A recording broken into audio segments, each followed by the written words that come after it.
Hello, welcome to the show. My name is Larry Belfield, and I'm here to thank you for joining me on my show today, the Belfield Show. Now, what's going on is you've been joining me for an amazing presentation about the beginning of real estate. But I must admit to you that I have been rushing through it. I was just trying to quickly find the beginning of real estate, tell you about it, and then just talk about various topics that happen around the world and things that happen in real estate.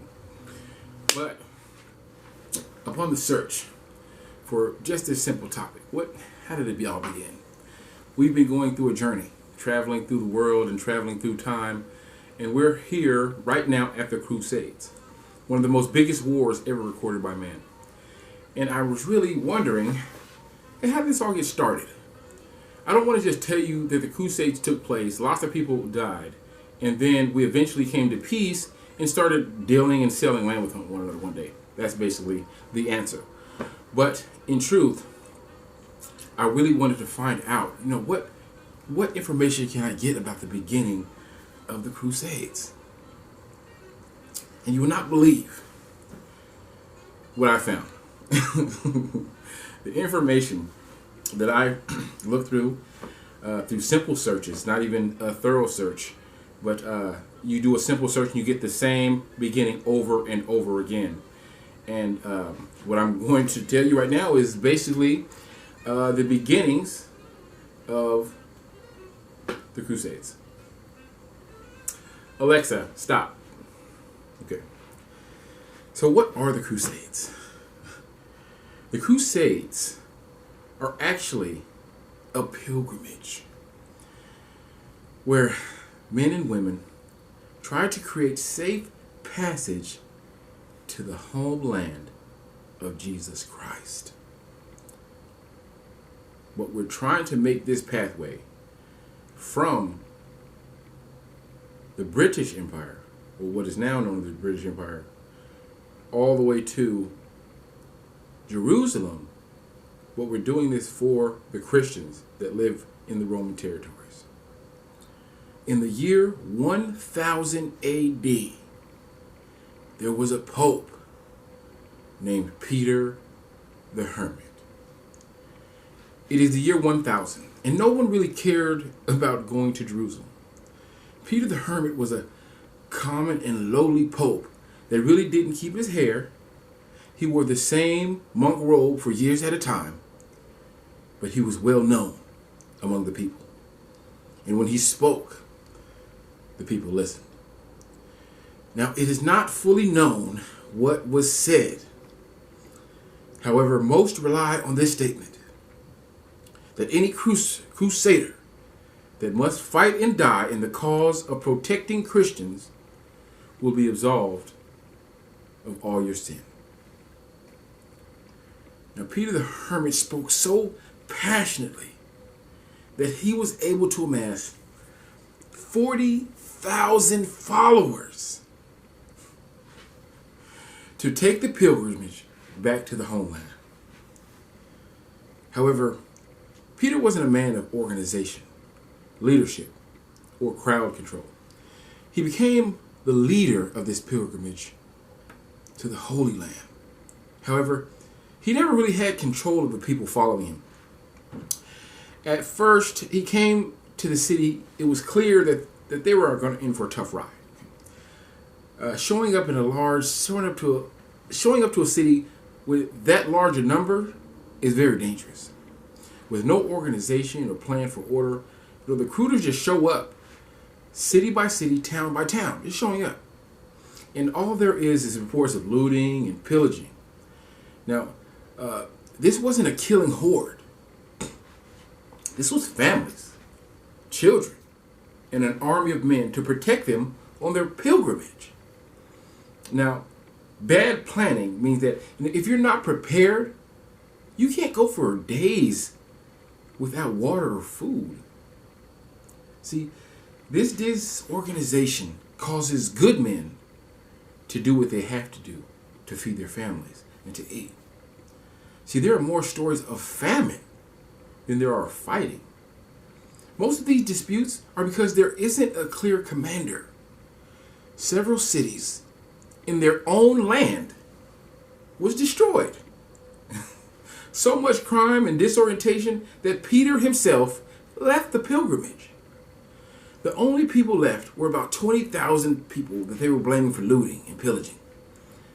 They were pillaging so much that they were bragging about it and trying to outclass one another in it.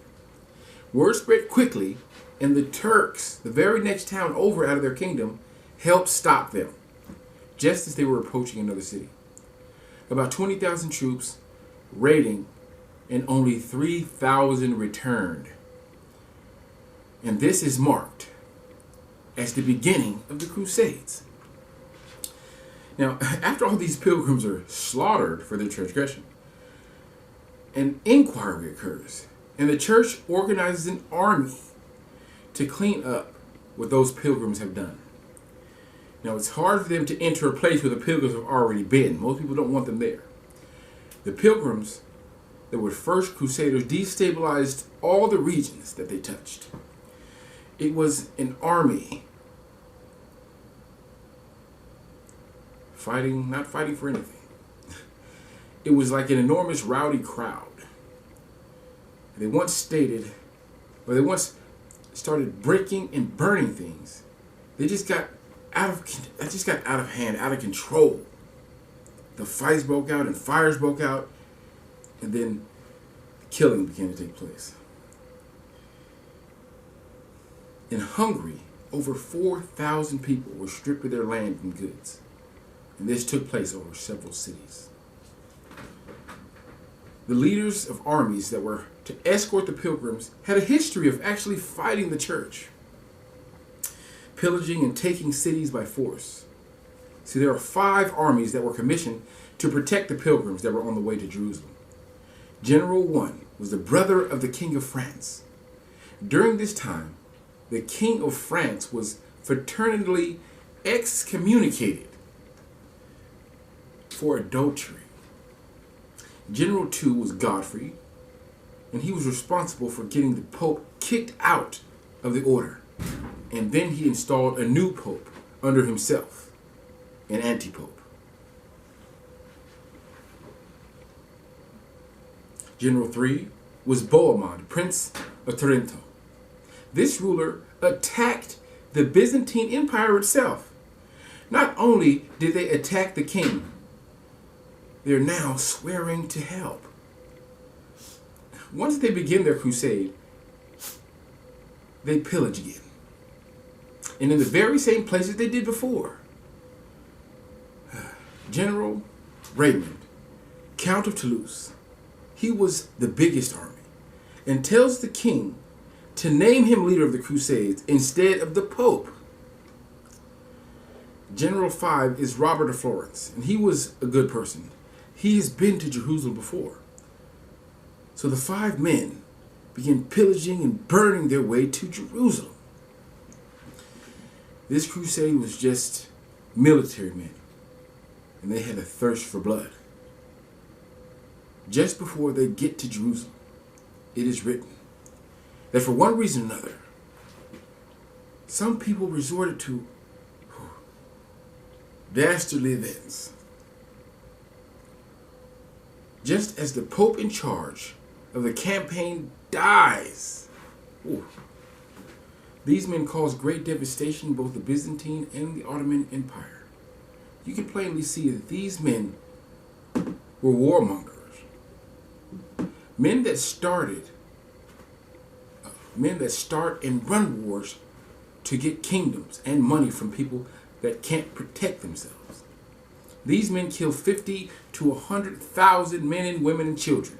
Christian, Jews, and Muslims are slaughtered. It took over 10 days to actually do all of the killing. It is written that they were knee-deep in blood. Some generals tried to protect some people. However, it was to no effect. With 5 separate armies doing sacrilege, no one was respecting any rules. This is how the Crusades ended. Not with eloquent speech by a powerful man of God, but by pillaging and supported by the most powerful institution on earth, the church.